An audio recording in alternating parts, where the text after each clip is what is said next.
Today is the one strange candle day. When you have an Advent wreath and you have candles in it, you have to wonder why exactly did they decide to break the pattern of purple or green or blue, whatever color you choose, and make one of them different. This one candle has a name outside of what it stands for. So it's not on accident that today, as we look at lessons that the shepherds teach us, we will be lighting what is not only the candle of joy, but also known in the Advent candle world as the shepherd's candle. Why is it pink? Well, in a liturgical world where colors, there's a calendar. You may not know this. If you've been Southern Baptist your whole life, you have probably no clue. But in the liturgical world where pastors wear robes and things are slightly more formal, we might say, there is a whole calendar that tells what color certain things are in the church during the year. And today is called Gaudete Sunday. Gaudete is Latin for rejoice. And so that is used as joy. The color of Gaudete Sunday is pink. And so the candle represents the word, representing what we are called to remember on this Sunday of Advent. Now, I want to caution you. When we get to Christmas, it's easy, often for many of us, to be happy. For many people, Christmas is a season of great joy. But God often allows us to live through experiences that sometimes come suddenly or sometimes come as a result of a grand long life and great deals of time, in which we would be tempted to think that it's difficult to have joy in this season. And the nearer difficulty is, the more we struggle with that strange word. Because we see that word and we think it means happy. And happiness is fleeting. But as a bearer of that word every day of my life, let me assure you, I'm not always happy. But it's because of the hope I have in things guaranteed through Christ and the peace of reconciliation that He makes possible that I can have what is beyond, in every way, the idea of happiness. Joy is something I have in me, not something that I necessarily will be expressing every single day. See, I can be a man or a woman of joy and weep. I can be a man or a woman of joy and struggle, because this is a result of this. This dwells in me because of Christ. And thus my life is a type of rejoicing, a type of gaudete, in which every day I am reminded that, like the shepherds, this whole promise was pronounced over people like me. We'll get to that in a moment.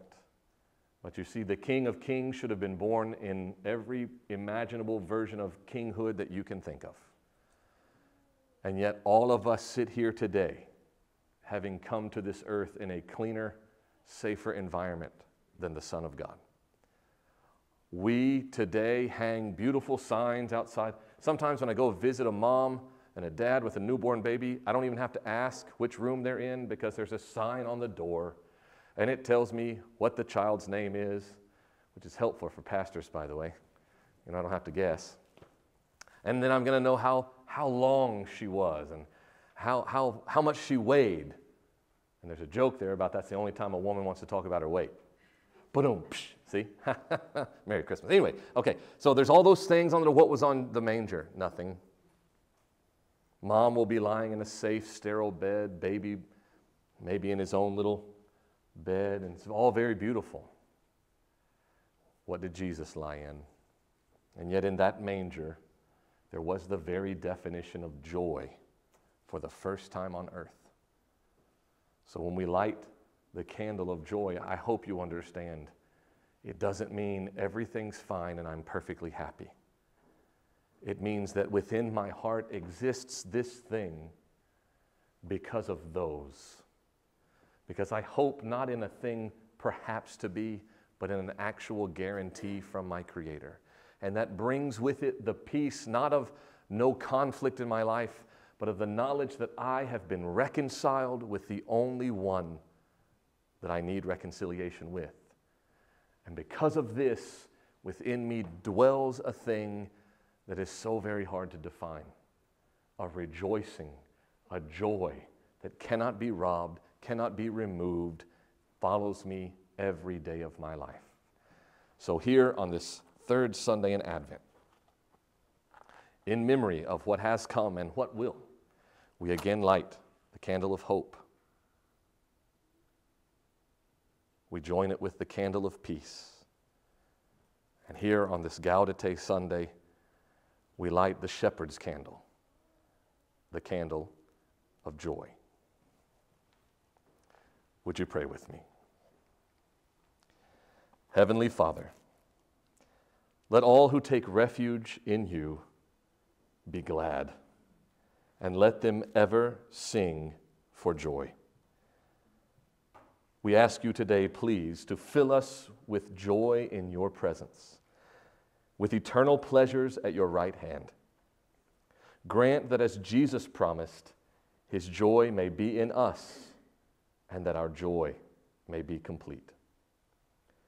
Fulfill his promise that though, even if we grieve, our grief will turn to joy, and that no one will be able to take away that joy. Teach us to always pray with joy, giving joyfully our thanks to the Father, who has qualified us to share in the inheritance of his holy people in the kingdom of light.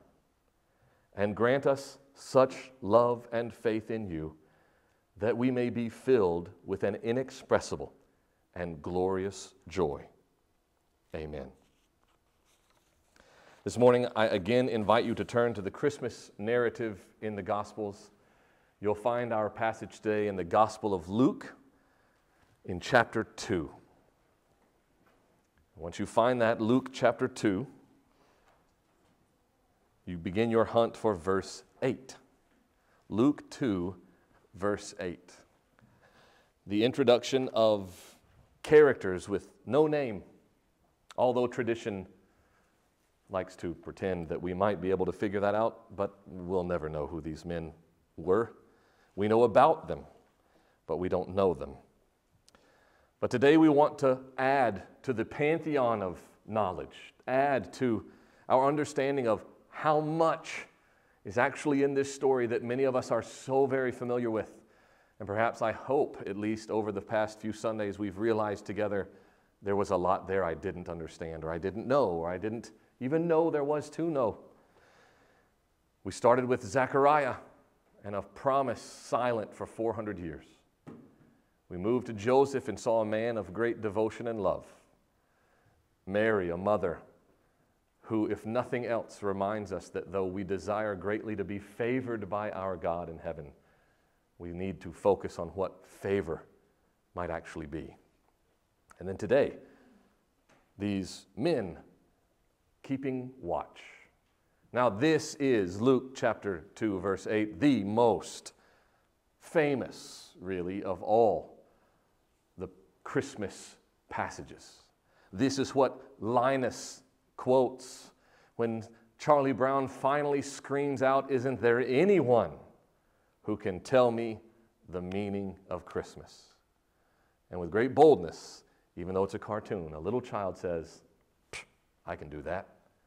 He walks out on stage. I know too much about this cartoon, I know that, but he walks out on stage, the lights go down, a spotlight shines on him, and he begins with Luke 2, verse 8. So let's use our own eyes and see what the Word of God says to us about these people doing their job in a field the evening that Jesus was born. The Bible says this: "In the same region there were some shepherds staying out in the fields and keeping watch over their flock at night. And an angel of the Lord suddenly stood near them, and the glory of the Lord shone around them, and they were terribly frightened.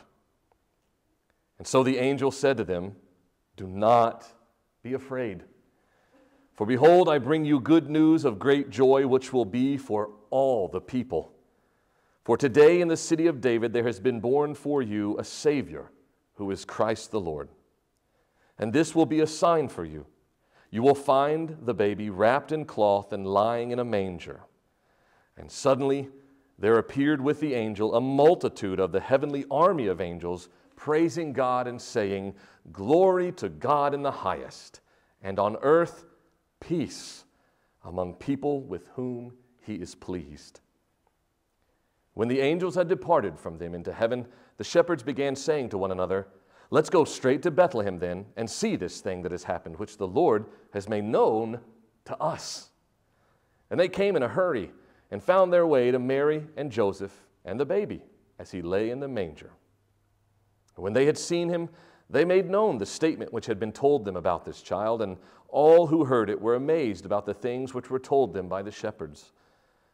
But Mary treasured all these things, pondering them in her heart.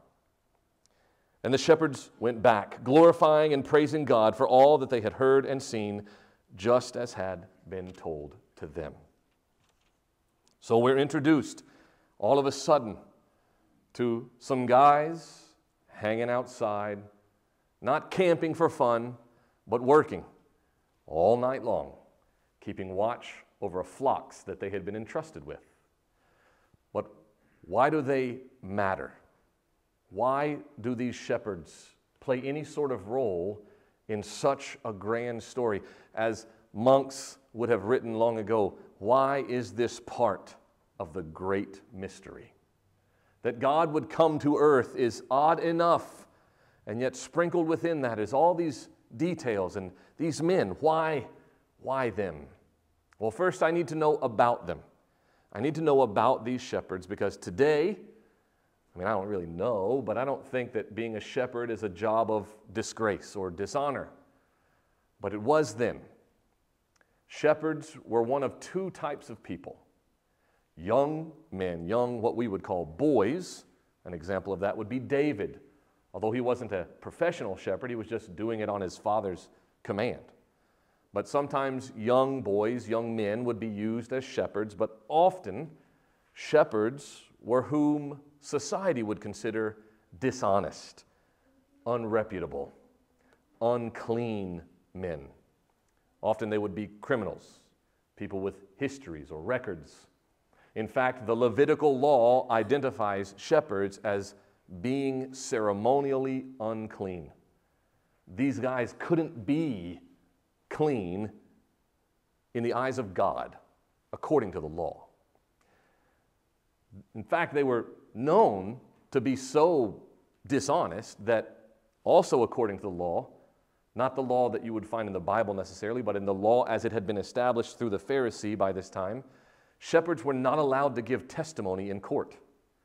So you couldn't call Bob the shepherd and say, "Did you see Jim kill that guy?" Well, it doesn't matter what Bob says he saw. It doesn't matter at all. He can't come into that courtroom and he can't give testimony to what he believes to be true. These aren't beautiful, attractive people. They're dirty from working with animals and not being around a lot of other people. They're seen as anathema, taboo, get away from me. And so you have two options to rattle with on what do they represent in this story. Are they representing for us that God sent Christ and that announcement to who we would identify as outcasts, sinners? Or do we recognize this as Jesus bringing, or that announcement of Jesus being brought to the lowly or the humble, men who had a very low opinion of themselves because of the position they held in society? You can choose whichever one you want. I don't think you would be wrong either way. In fact, I don't think you're wrong. Anybody remember the old El Paso taco commercial? And the little girl says, "Why not both?" And then they get all excited. That might be too old for some of you, okay? But I remember it, and so I take that opinion here. Why not both? Why shouldn't I see that these angels are making this pronouncement to people who are outcast, who had been taught you don't matter anymore, but who also would have held a very lowly opinion of themselves, often like many of us. Now, what's some other interesting tidbit that we could learn about them before we learn from them? Well, one, it seems possible and even likely that where these shepherds are when this takes place is a region outside of Bethlehem called Shepherd's Field. Shepherd's Field, geographically, was 2 miles from Bethlehem. And so it seems entirely likely that if I was going to be looking for shepherds in the region of Bethlehem, I would most likely find them in this field. So they were in an area 2 miles away. That gives you an idea of when they say, let's go see what that is. They walked 2 miles, leaving their flocks in the dark to find what had been told them in Bethlehem. It's also sometimes argued that because the way it's worded in Luke's gospel, they seem to have gone directly there, that perhaps the shepherds owned the cave or the stable that Jesus was born in. Now that's something to note. Jesus wasn't born in a structure. It seems highly unlikely with what we know historically. It seems entirely probable that what Jesus was born within was what we would call a man-made cave, an area that was dug out by hand for animals to shelter from a storm in. In fact, if you and I were allowed to travel right now to Bethlehem, although the sad state of the world is they're not celebrating the Christmas holiday this year in Bethlehem because of the situation in Israel, if we went to the Church of the Holy Nativity, it's a cave. It's in the ground. Well, the church is a building, but you go see his manger, and it's a cave, which, although I can't vouch for the validity of that specific spot, it wasn't some sort of structure. It seems highly unlikely. So it's possible, some people argue, that the shepherds maybe owned this cave, and that's why they knew where to go, that the angels made that clear. You'll never know that. I just think that's interesting. But lastly is, and I don't mean to blow anybody away, but their presence in the field at night betrays that we celebrate this holiday in December. It is almost without any question not December when Jesus is born. Why do I know that?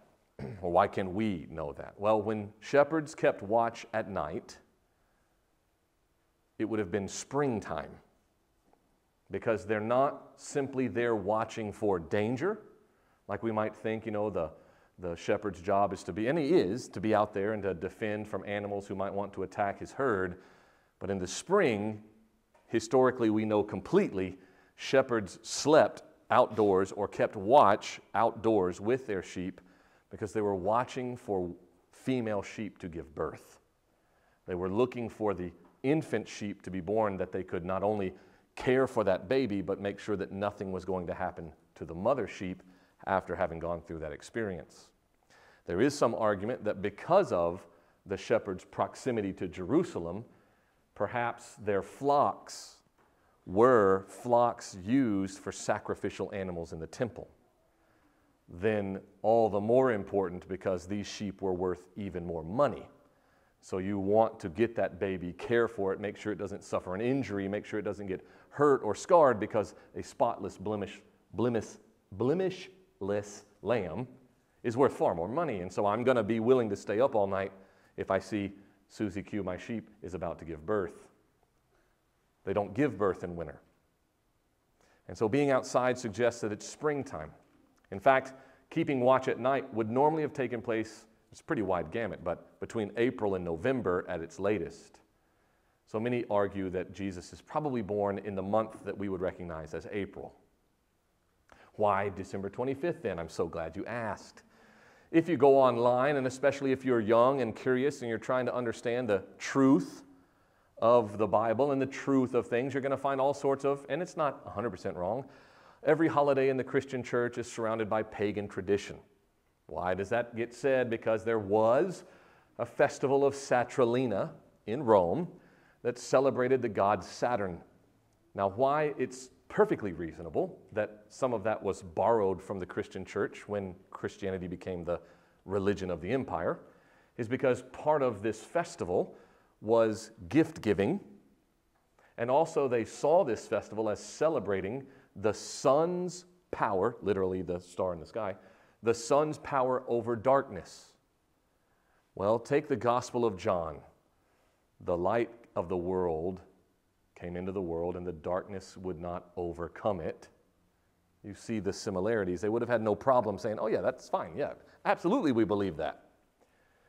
The problem, though, of saying Christmas is December 25th because it's just a pagan holiday is, using today's calendar, Saturnina's feast or festival was held on December 17th. So the days don't match up. Okay, preacher, then where does December 25th come from? Well, long ago, the idea about any deity was that they had to live a perfect life. So everything about Jesus has to be perfect. He lived a perfect life. He never misbehaved. He never sinned. Everything is perfect. Well, as they're calculating that thought through their head, also everything about his birth has to be perfect. So there were no false labor pains. There were no accidents or problems with his birth. Everything was going to line up perfectly. And so the early church believed that they were accurate when they said that Jesus was born, obviously the same year that Gabriel announced his birth to Mary, and that announcement, they believe, Mary became pregnant on Passover of that year. And they calculated out that Passover of the year Gabriel came to Mary was March 25th. And so if Jesus is going to be in the womb for a perfect time, and they see that perfect time is 9 months, then get your fingers out and count. March, April, May, June, July, August, September, October, November, December. March 25th, December 25th. That's where the day comes from. Now, if you're really smart, you know that saying a woman is pregnant 9 months is just shorthand, because the actual answer is she's pregnant 40 weeks. And so that doesn't always coincide with the months. Also, the Jewish calendar has 10 months, not 12 months, and Passover moves around, and there's some calculating error on their part. But where they got that date, December 25th, was from the idea that everything about him, even including gestation, was exactly perfect. And so counting 9 months from March 25th, I would get December 25th. When does that day become official? By the way, this will get you bonus points in my class if you can remember this. 325 AD. Christmas is designated December 25th, 325 AD, at the Council of Nicaea, called by Constantine to handle a myriad of issues in the early church. But it's the keeping watch that is our grandest clue that all of that speculation is wrong. Now, does it matter? Not at all. But I just like knowing. And so likely Jesus isn't born in the wintertime for us, but in the springtime, April, May, somewhere in that area. There's your shepherd trivia for when you go to the next Christmas gathering and you say, I know what we can do for fun. Let's have a Christmas facts quiz. You're going to win, and you're welcome. Now, here these men are. Criminals, outcasts, nobodies. What can I possibly learn from them? Well, these aren't people I look up to. In fact, these aren't people that I should teach my children to look up to if I base my knowledge of them on their perceived reputation alone. And yet God chose not Herod, not the high priest, not anyone who mattered in the world received this announcement. These men did. So what can I learn from them?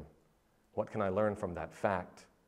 How can my Christmas become an even deeper understanding of who I am and what this is teaching me? Well, lesson number one, the shepherds teach us that your place in society isn't your place in the kingdom. Now, you and I need to be real honest. We admire the lofty of the world.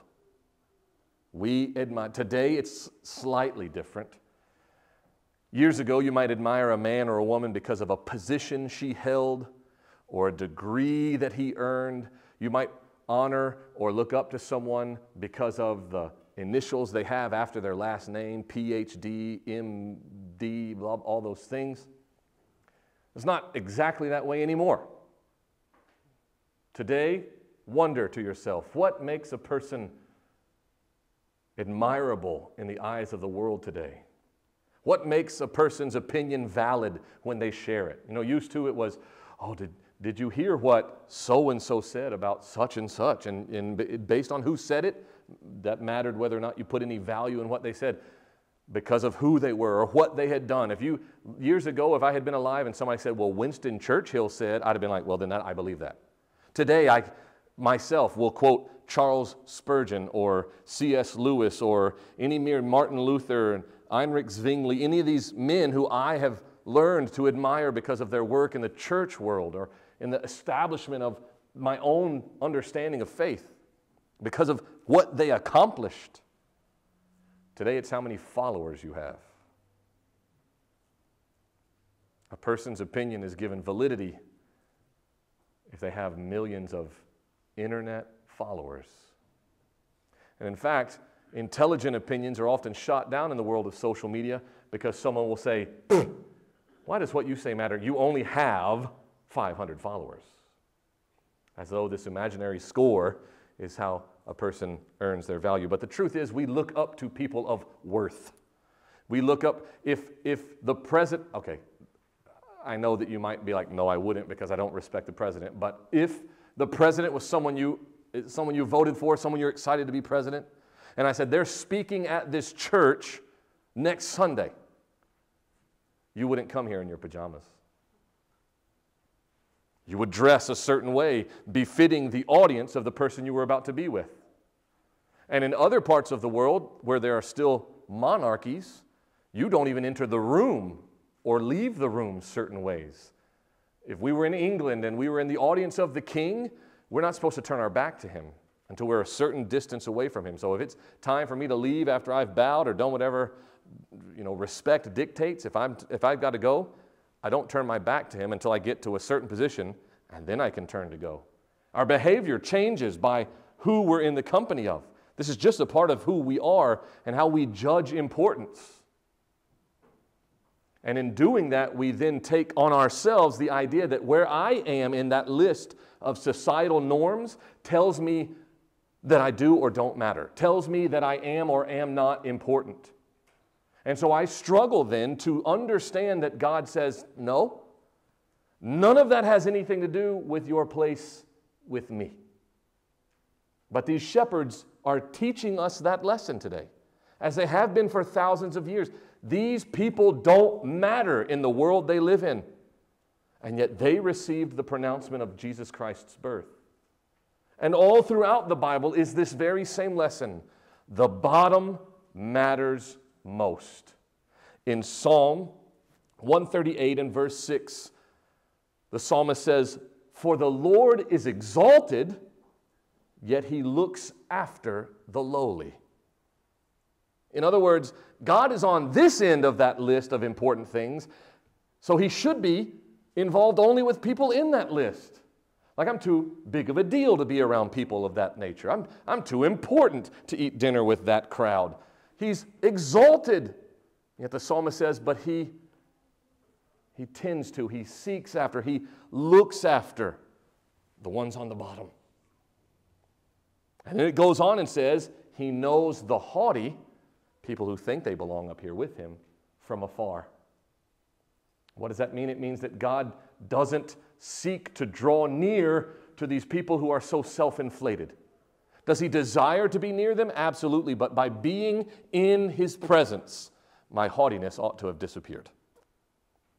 Once I see who he is, who I think I am should be eradicated. Who am I in the light of his glory? No one. Perhaps a more lived out experience helps us understand this, and so we can find that in Mark chapter 10. And starting in verse 32, Jesus is explaining to the disciples that he's going to die, that he's going to be buried, and for 3 days they're going to be real depressed, but after that he's going to rise again. And they're all very curious about this, and two brothers, James and John, they're nicknamed the sons of thunder. It means they were real good at making a loud noise, not yelling or screaming, but of gathering an audience. They start arguing with one another and then arguing with Jesus. Hey, when all of this is done, let us sit next to you in heaven. Again, think about this in reality. You know, and when I say reality, I mean in your day right now, not that this all didn't happen. Go back to the president being here. Pick the president you like most. Pick anybody of honor. They're going to speak at this church next Sunday. That's going to change things about how you get ready Sunday morning. That's going to change when you decide to get up or leave the house or what you wear. All sorts of things will change based on the audience you're about to be keeping. But then we're going to have a dinner afterwards. We're going to have a banquet. And that person, out of respect, will be sitting at the head of the table. And then I come up to you and I tap you on the shoulder and say, he's asked that you sit on his right hand. I don't know about the rest of you peasants, but I'm out of here. I'm going to my seat, you know. Or I'm going to wait to go in there. I'm going to wait to go in there where the dinner is. And once everybody else is in there, I'll walk in like, is this mine? You know, is this my chair? Hey, look where I'm sitting. And that's what James and John are doing. Hey, when this is all done, and we're chilling in heaven, and we're handling your business in the kingdom, let us sit beside you. They're asking for that chair. I want to sit on your left. I'll sit on it. I just want to sit beside you. And Jesus says, fellas, you can't do what I'm about to do. You're not worthy of that. And you know what these two dummies say? Famously, what Jesus says, he says, you can't drink from the cup that I am about to partake of. You can't do what I'm about to do. You see this image of consuming what was in the cup, right? You might can connect that to when he's in the Garden of Gethsemane. He says, let this cup pass from me. It's the idea that I have to take in what you have requested or required of me. And Jesus says, you guys can't do that. And they say to him with all ignorance, yes, we can. Well, then he puts them away, and then the rest of the disciples following get real mad at those two. And the Bible tells us that they start to fight. They start arguing. Verse 41, hearing this, the other 10 begin to feel indignant with James and John. They're fighting, they're angry. How dare you that's my seat. How are you trying to take my seat? Who do you think you are? Peter maybe is there like, I got called first. How are you going to sit there? That's my chair. Don't try to take my chair. And so Jesus stops what he's doing, and it says in verse 42 of Mark 10, calling them to himself, Jesus says to them, you do realize that those who are recognized as rulers of the Gentiles domineer it over them. You realize that this is what lost people do, is what he's saying. Their people in high positions exercise only authority over them. But it won't be this way among you. Instead, whoever wants to become prominent among all of you shall be the servant of everyone. Whoever wants to sit up here must be down here. Because though God is exalted, the psalm says, he looks after the lowly. Where you are in this world today, oh, I'm only a garbage collector. Oh, I only have an office job. Oh, I'm only a homemaker. Oh, I'm only a stay-at-home dad. I don't know the fancy word for that. Like, I don't know what you call that. Oh, this is what I heard when I was a kid. Oh, your dad is only a truck driver. Oh, you only work in a warehouse. Oh, you're only an office manager. Oh, you only have no job. None of that ever has meant anything to his kingdom. None of that tells you where your peg will fall at his table. Because the Bible says, though his chair is here in the place of honor, he chooses to sit with you. He came to you so that you would know what your place in his kingdom is. Just like that announcement of the angels to these shepherds was telling them. They had been told their whole life as a result of their job here and whatever put them in that position that they were nothing and nobody to no one. Even your word is void of importance and you can't be trusted.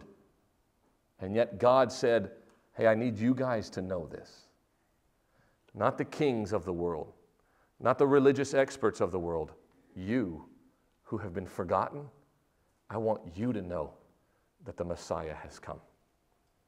Because my station in society is not my place in the kingdom.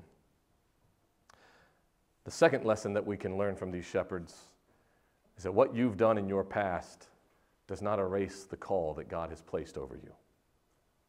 What you've done in your past doesn't erase His call over you.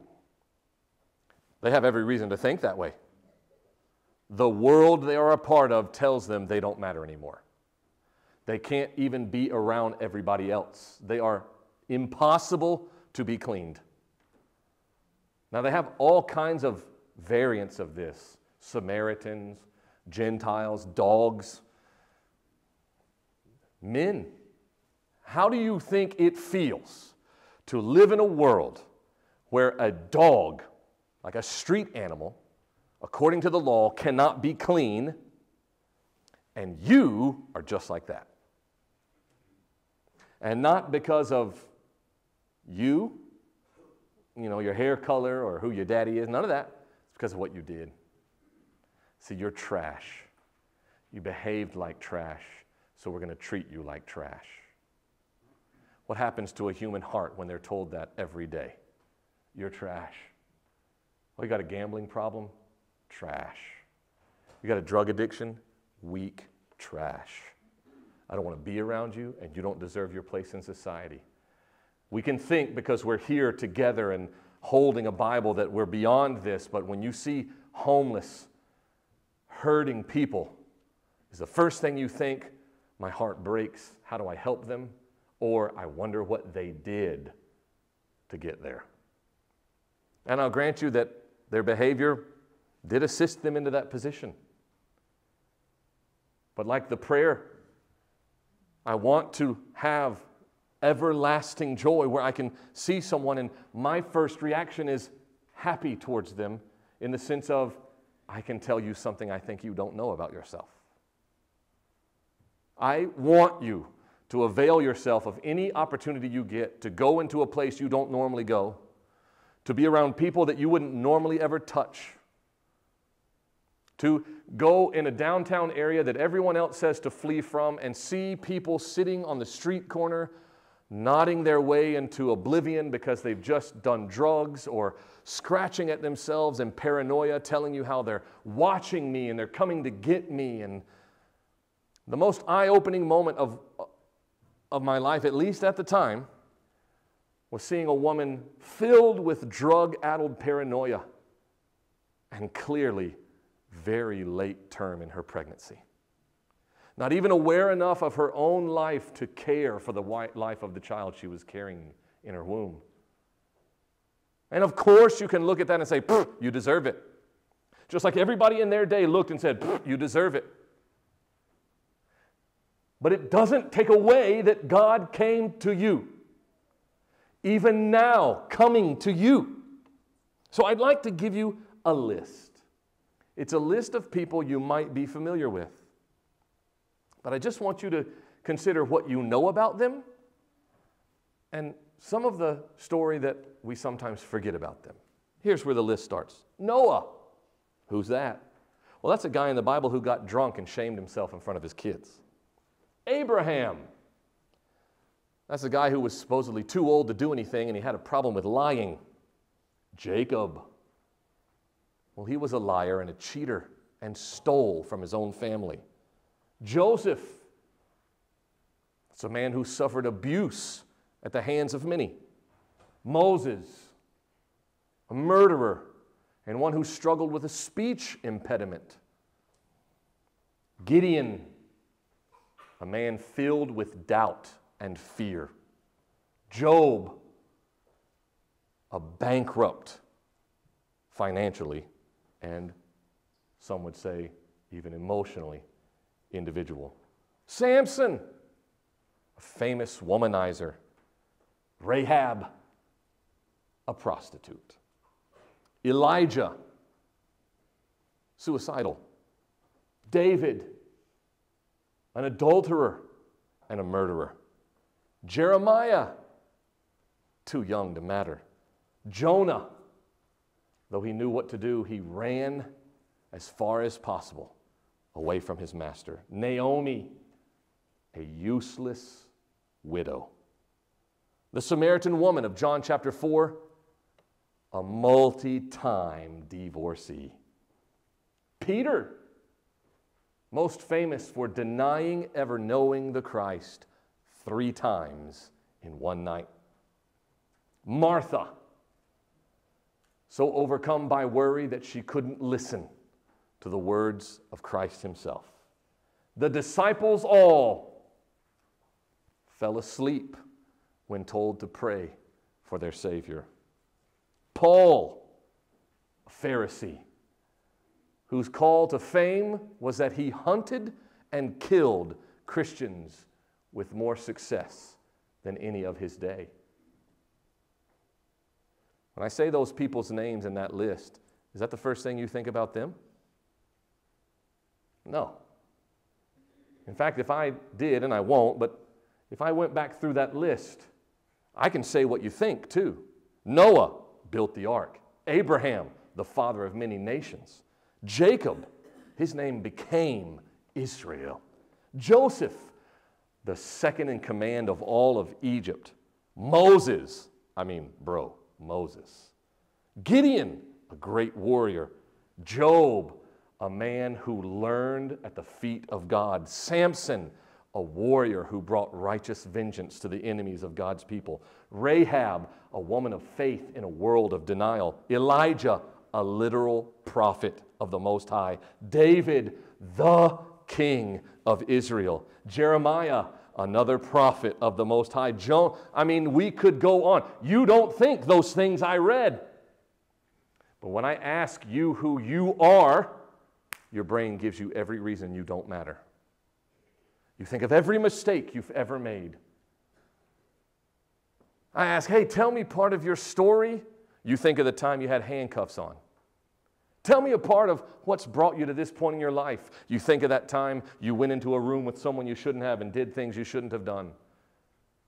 Hey, how is life going for you so far? You think of the 3 nights ago, how you cried, consuming all of that alcohol, wishing you could. You think of every wicked thing, and you think that defines where your place is and whether you matter to Him and His purposes.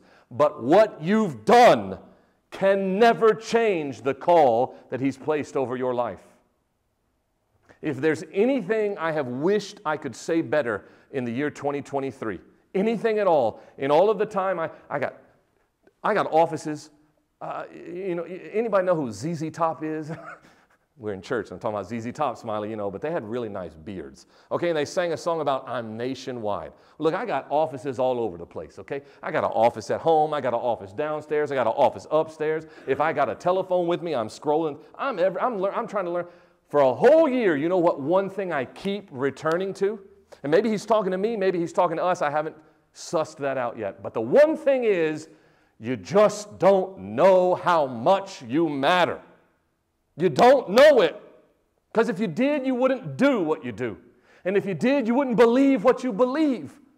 You wouldn't buy all those lies that your brain keeps dredging up, because the devil doesn't want you sold out to all of these things.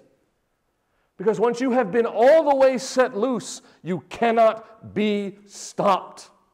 He cannot stop what He wants from you, and He cannot stop getting it from you once you let go all of that worry, and you let go all of that history, and you let go all of that if they only knew.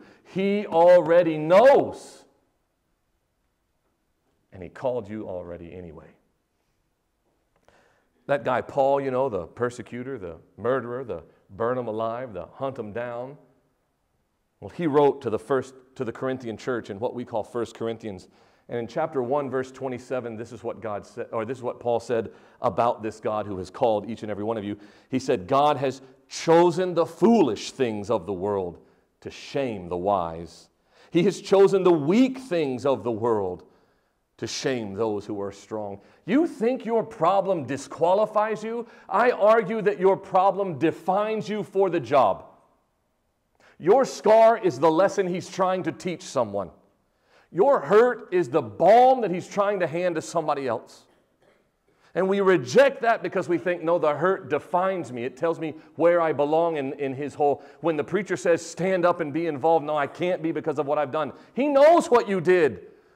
While we were yet sinners, the Bible says. And you want to dig apart the Greek? I'll do it with you. It means while we continued to do wrong, Christmas happened. Nobody on earth was doing it right. and Christmas happened. The angels didn't come to the shepherds and say, hey, if you guys will get your act together, Jesus will be born. They said, hey, you criminals, hey, you forgotten societal people, I want you to know that the promise has been kept. You can go see it for yourself.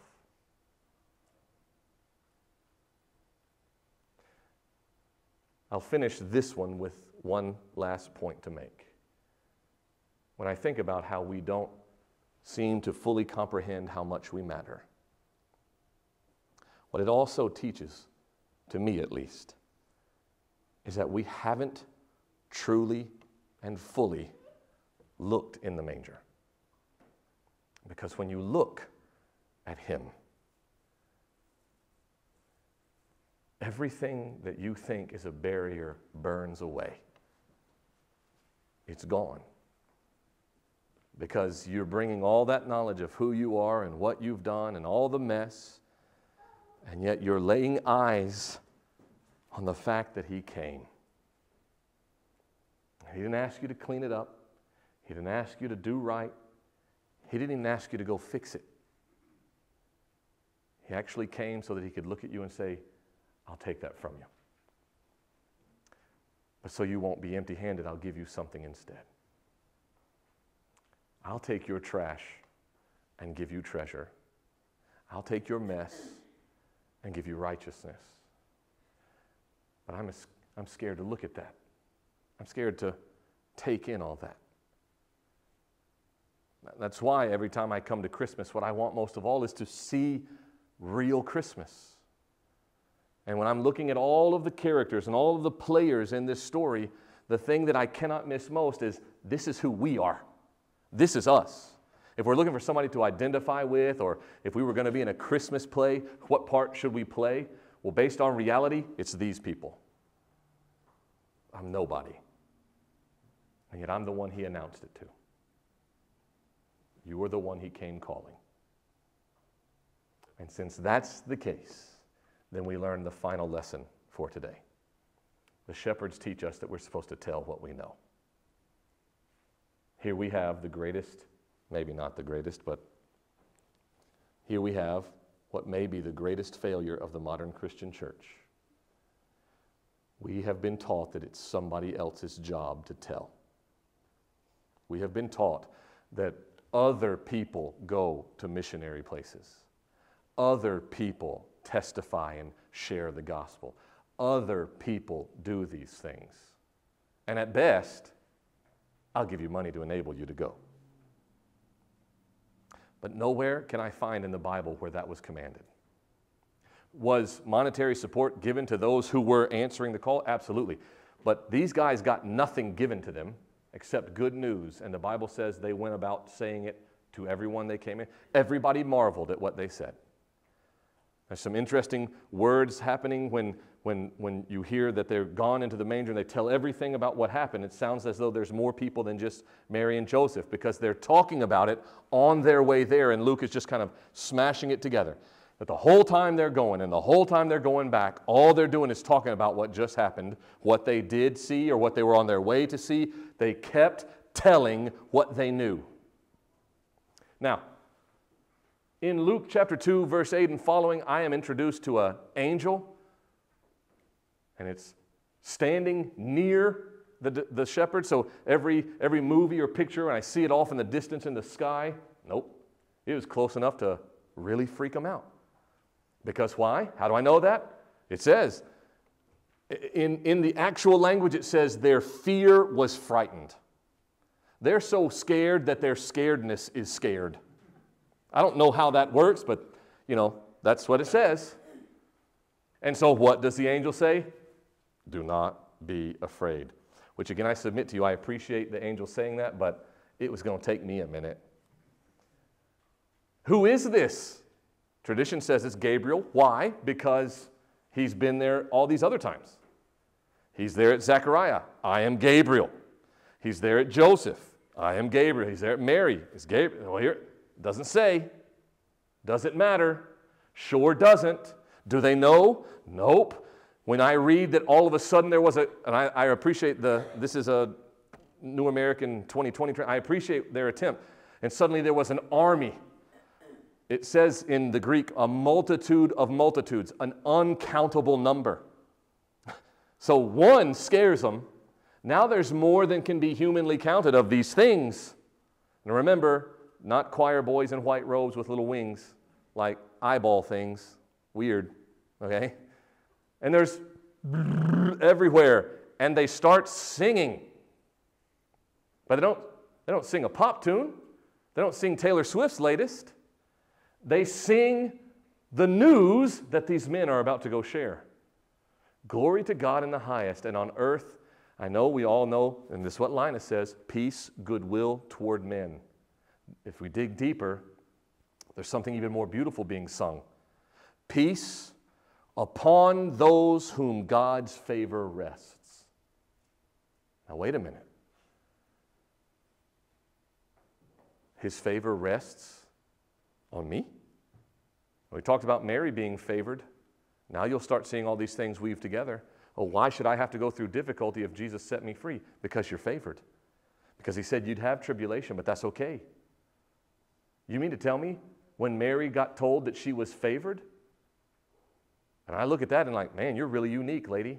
You mean to tell me I'm just as unique as her? You mean to tell me that according to God, I'm just as big a deal as her? Peace upon those whom his favor rests. That's us. It's hard to comprehend how these guys are probably receiving this because their whole existence has been about you don't matter and you're nothing. And so they can't help but talk about it, but we can. We can help but talk about it. We don't like talking about it. Well, I've been taught that it's not polite to talk about it. I'm told you're not supposed to talk about it. I'm told that it's perfectly okay to have a Christmas tree set up and somebody comes set a satanic statue next to it and you're not supposed to have a problem with it. Now I could spend even more time than you want to talking about how Satanism isn't a religion. It literally exists to mock Christianity. They don't even believe in Satan. But why do they do that? Because we let them. Does the Bible tell me to tear down idols? Does the Bible tell me to have nothing to do with that? Does the Bible tell me to take a stand about what I believe? Does the Bible have the audacity to tell me to tell what I know? Well, let's look. When Jesus is arguing with Nicodemus, he says to Nicodemus, truly, truly, I say to you, we speak of what we know and we testify of what we have seen. If it was good enough for Jesus to tell and testify, do you not think it's good enough for you? Or perhaps we go further. In Acts chapter 4 and verse 20, Peter and John have been arrested. They're being threatened with prison time or violence. And so they answer the Sanhedrin. They answer their challenge of, hey, you're either going to be real bad punished or you're going to stop talking about that guy. And so what are they told? We cannot stop speaking about what we have seen and heard. Under the threat of literal violence, literal jail time, Peter and John say, you guys decide whether it's right or wrong to talk about Jesus. That's fine, but we can't stop doing it. You see, they're telling the law, you guys do what you want. But this is called an act of civil disobedience. You're telling me to do something that God says not to do. Or you're telling me not to do something that God says to do. And in this case, the Bible tells me, tell of his glorious works. And so Peter and John say, we can't stop. We will not stop talking about what, and notice they don't say what other people have seen and heard, what we have seen. We have heard. In Psalm 96:3, I just referenced, tell of his glory among the nations, his wonderful deeds among all the peoples. And then lastly, and we'll finish here, I hope that you have heard someone at least once in your life talk about a passage in the Bible called the Great Commission. This is, according to Matthew's telling of his gospel, the last thing Jesus says before his ascension. Before he is elevated into heaven, this is the last thing he says to them. You'll find it in Matthew 28. It's the last chapter of Matthew. And it's verses 19 and 20, the last two verses of the book, where Jesus has told them that he now can be recognized as having all authority on earth and in heaven. And in verse 19, a lot of people will know. Go. Go, therefore, and make disciples of all the nations, baptizing them in the name of the Father and the Son and the Holy Spirit, teaching them to follow all that I command you, and behold, I am with you always until the end of the age. Again, I call on those of you who like writing in your Bible to look at the first word of verse 20. Matthew 28:20. Teach them. Teach. That means interact with, talk to, live among the people who need to know. It means tell them the story. For just a handful of Sundays, I hope we have peeled apart and thought to ourselves, look at how much to this story there is to know. See, I have to know it myself before I can tell it to someone else. But we got stunted in our development when pastors started saying, just come down this aisle and get in that baptistry, and then I hope I see you again, but if I don't, goodbye, because I'm looking for the next one to come down the aisle. And that's not wrong. I want people to be baptized. I want people to confess their faith, but I also want people to grow. I want people to develop. I want them, he says, make disciples. He doesn't say baptize and bail. Make disciples, grow disciples. Why did Jesus spend 3 years with all of these people if all the point was to come to earth, die, hey, y'all figure this out, okay, bye, and go? Because it's about living with one another. It's about telling your story. I cannot deny your testimony. I can't tell you that what you experienced is not true or wrong. I can't. Now, don't take that too far. I can tell someone who says, God told me to murder my family. No, he didn't. Okay, I can tell you you're wrong then. But if we don't try to find loopholes, if God is working in your life, if God is working out all things for his good in your life, I can't tell you that he's not. And you need to be telling someone that he is.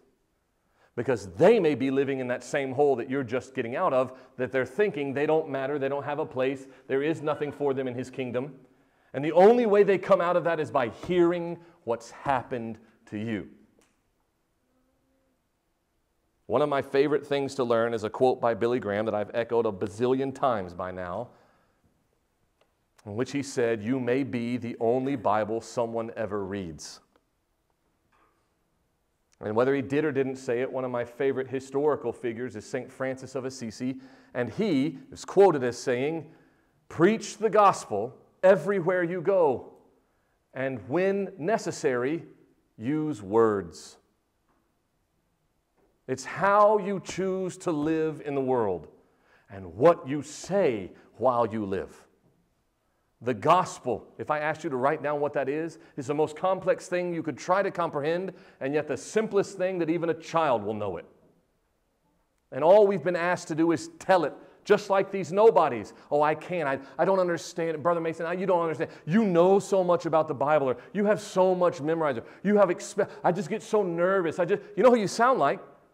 You sound like the author of the first 5 books of the Bible. Go look in Exodus and see what Moses tries to get across. Who will I tell them sent me? How will they know I have any worth? What do I stutter. I got a speech problem. They won't even understand me. I can't do this. Moses wanted to give God all the reasons that God was wrong. Now we can look at Moses in the book of Exodus there and be like, you big dummy, it's God. He knows what he's doing. You just do what he says. And then we turn around and do exactly what Moses was doing. We just do the 21st century version. I'm too busy.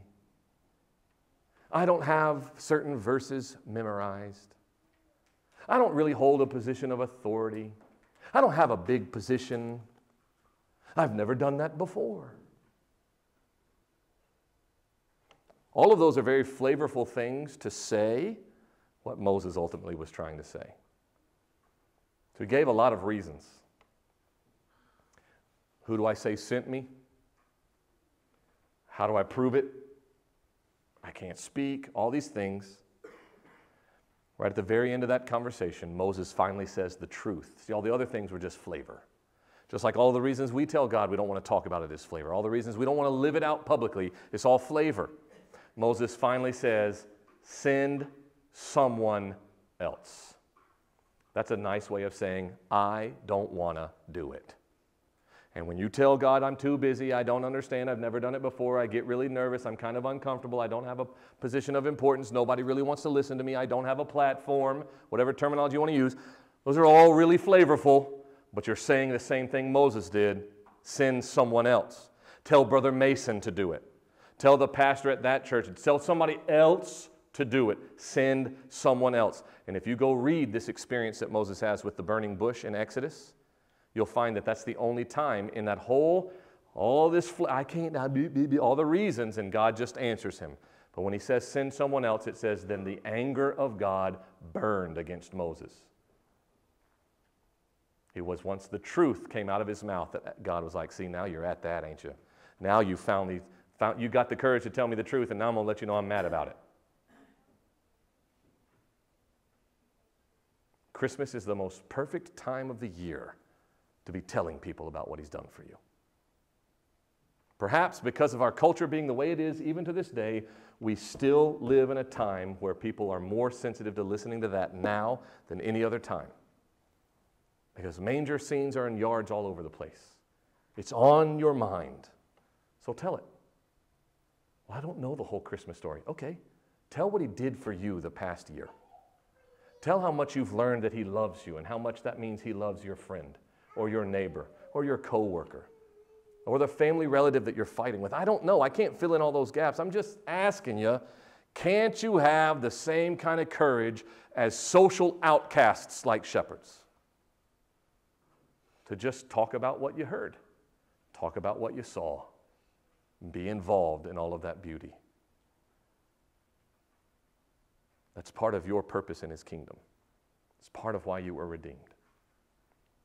And my prayer for us all is that we would take up that gift on Christmas, because that's part of what's in there, is that you have a purpose beyond your own comprehension, that he will reveal to you a step at a time as you are ready. And it always involves sharing. That's why we give gifts this time of year. But don't let something you bought off Amazon replace the gift of your testimony on this holy, holy holiday. Let's pray together.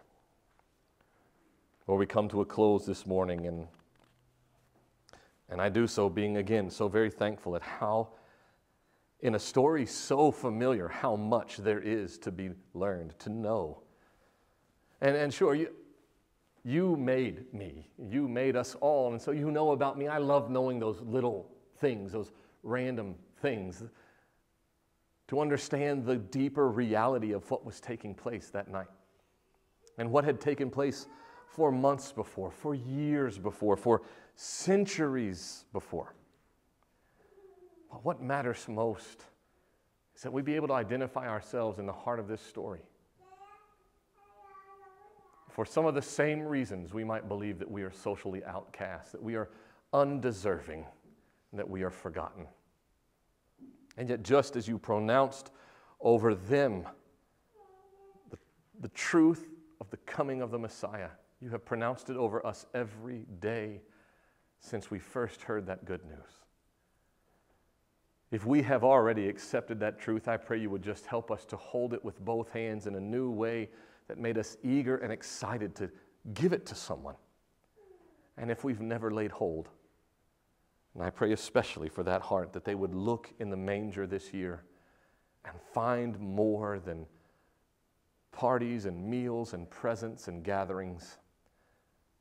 They would find the stillness of grace in the arrival of an infant that heralded the redemption of all mankind. And that includes us. Help us to ponder how heavy the weight of glory you have placed in our hands. I ask this day and every day, in the name of Jesus Christ, amen.